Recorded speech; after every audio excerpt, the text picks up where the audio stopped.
My lords, everything we thought we knew about China turned out to be wrong. Between 1979 and 2012, there was a steady, fitful, but nonetheless one-directional move towards liberalization. And a lot of us, I think, and I certainly don't exclude myself from this, made the mistake of assuming that there was a link between economic liberalization and political pluralism. It seemed to stand to reason that if people became accustomed to choosing a television station, a car, an internet provider, a phone network, that they would start to demand choice in who was their mayor or their regional governor. And for a long time, with some setbacks and with some patchiness, that did indeed seem to be the case. But we were wrong. As Kaiser Kuo, who was the head of the international part of Baidong, said, just because you don't know the truth about what happened in Tiananmen Square doesn't mean you can't build a mobile phone app. And I think we all tended to overlook that. And we've certainly been taken off guard by the suddenness of the changes since Xi Jinping took office. Before 2012, there'd been the beginning of a burgeoning independent blogosphere in China. It was permissible to make some criticisms of what was going on. Okay, you couldn't come out and say that the entire party system should be overturned, but you were allowed to make complaints about prison conditions. You were allowed to even ask for a wider choice of candidates in some of the local elections. All of that stopped almost overnight. First of all, a prominent blogger was brought out on television and made this kind of Stalin-type self-recriminating, tearful confession. And then, one by one, others began to be arrested. And then the lawyers who defended them began to be arrested. And then the lawyers who defended the lawyers began to be arrested. And after that, people got the message.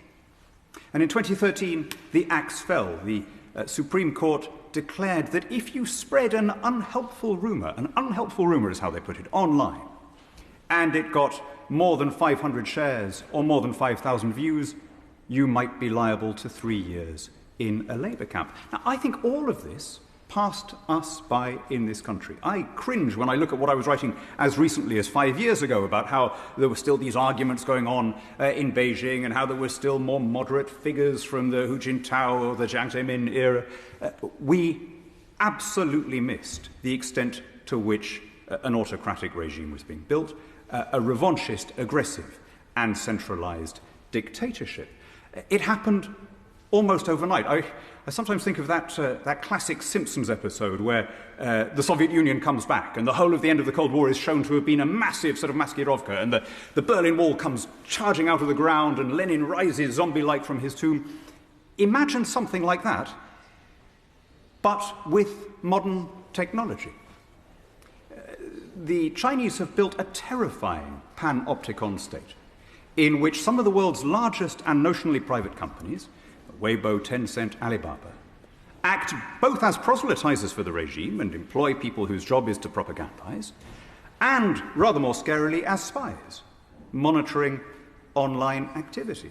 We see a terrifying use of facial recognition and geolocation technology to build the kind of dictatorship that would recently have been unimaginable. And of course, this goes furthest in Xinjiang. You know, when you see the news and you see those roadblocks, you know what they're looking for at the roadblocks? Is to check that you haven't got some clever young member of your family who has taken the mandatory spyware off your mobile phone. And what does the mandatory spyware look for? Antisocial behavior, which covers everything from growing a beard, talking to foreigners, covering your hair, observing the fast, or trying to access the wrong websites. And if you do too much of that, an algorithm will sentence you to re-education with almost no human oversight whatever. Now, if they can do that in Xinjiang, why not all over China?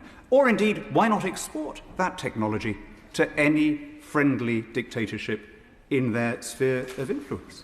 The world is becoming an altogether greyer and scarier and colder place. We saw at the same time, I won't go over it again because it was so well described by the noble Lord Alton of Liverpool, but China, which had up until then observed the letter, if not the spirit, of our accords on Hong Kong, suddenly stopped bothering to pretend. And we saw with the security law an end of any serious dream of the one country, two systems notion surviving. We also saw that China began to press territorial claims on almost every contiguous country, with the exception significantly of Russia. And in fact, to press claims and cause disputes not only with neighbouring countries. We'll remember that there were clashes on the Indian border during lockdown and Indian soldiers were shot, but with some really remarkably distant countries. China is maintaining territorial claims against the Philippines, against Indonesia, against Brunei, not countries, if you look at a map, that seem especially nearby to it. All of this notion of playing it long and peaceful global cooperation, which had been the defining notion since Deng Xiaoping, suddenly ceased. And we saw that very clearly 2 years ago when China celebrated the centenary of the foundation of the Communist Party. We saw it in the iconography and in the language.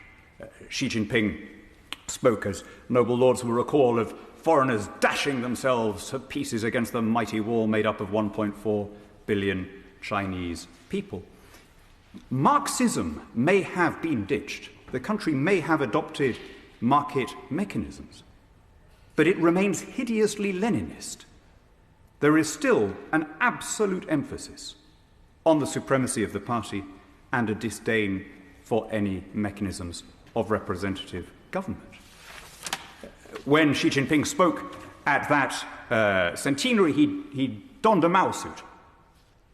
As in George Orwell's 1984, proletarian overalls are the official of the uniform of the party elite.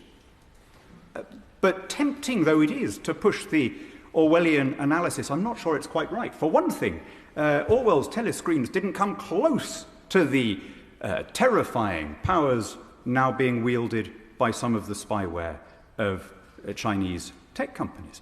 But actually, I think it's not so much Orwell as Huxley. I think China has begun to change the way in which people think. My late friend Roger Scruton got into terrible trouble when he said, and was horribly misquoted in the New Statesman, saying the Chinese government is creating robots out of their own people. But I would recommend to your lordships a book by a China-based German correspondent called Kai Strittmayer, entitled You've Been Harmonized, which talks about the way in which when Chinese students are in foreign universities and don't need to worry about censors or paywalls, they will still not access websites that might be considered dangerous in China. And even when, in observed experiments, they were given links to what actually happened in Tiananmen, or to what are the claims of the Tibetans, or to who's the Dalai Lama, or to what's the argument with Taiwan, or any of the forbidden topics, they wouldn't look at them because they had been conditioned to see it all as dangerous propaganda. And that's why I say Huxley rather than Orwell. Huxley has a line to the effect that a population of slaves didn't need to be coerced because they had been taught to love their servility.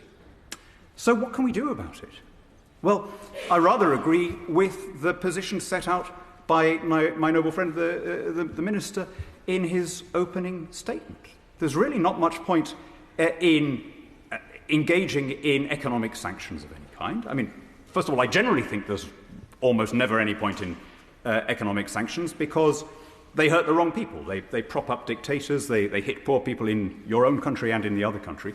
But in this case, if we think about what we dislike economically about China, the theft of intellectual property, the insertion of bugs into things, the reverse engineering, all of that has been happening now without any trade deal. That's not a question of economic sanctions, that's a question of invigilating the rules under the existing system. I think actually our policy, as set out by the Noble Earl, or indeed as set out by my right honourable friend the Foreign Secretary in his Lancaster House speech, the first one that I can think of, there may have been others, but I'm not aware of them, devoted to a single subject.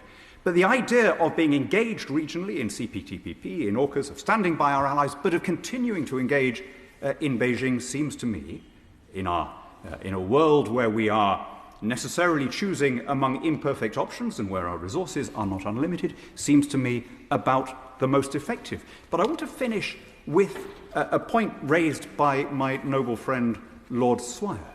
something that would have been much bigger news were it not for the horrifying abominations we've seen in Israel, the summit that happened between Vladimir Putin and Xi Jinping on Tuesday.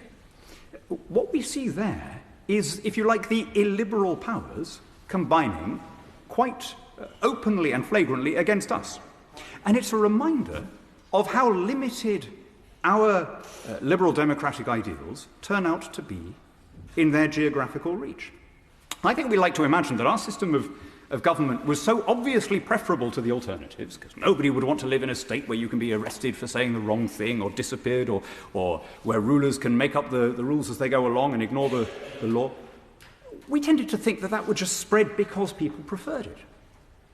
But both in their response to the Russia-Ukraine war and now in their response to Hamas, we see how many countries simply don't see things that way. The number of countries prepared to impose sanctions on Russia in defense of the rule of law and the international order was tiny. It was the Anglosphere, Western Europe, and a handful of advanced East Asian democracies. The lineup over the horrifying Hamas atrocities, again, very similar. For a lot of people, victimhood has been elevated as the supreme virtue, and claiming to be an anti-colonial oppressed power of some kind is a sort of moral get-out-of-jail card that allows you almost any kind of atrocities. And it turns out that those who really do believe in personal freedom and individualism, the elevation of the individual above the collective and the rule of law, are really remarkably few. Perhaps those values were always a little bit contingent, counterintuitive as they are, in a tribal species, a species that evolved in hierarchical kin groups. It may be that when we look back at that summit, we'll see it as marking the end of a brief liberal era that rested when the chips were down on the readiness of Western countries to pursue their policy goals with force of arms. It may be that we're coming to the end of a brief interglacial, that the planet is now tipping again on its axis, that cold weather is returning, and that the glaciers are creeping back.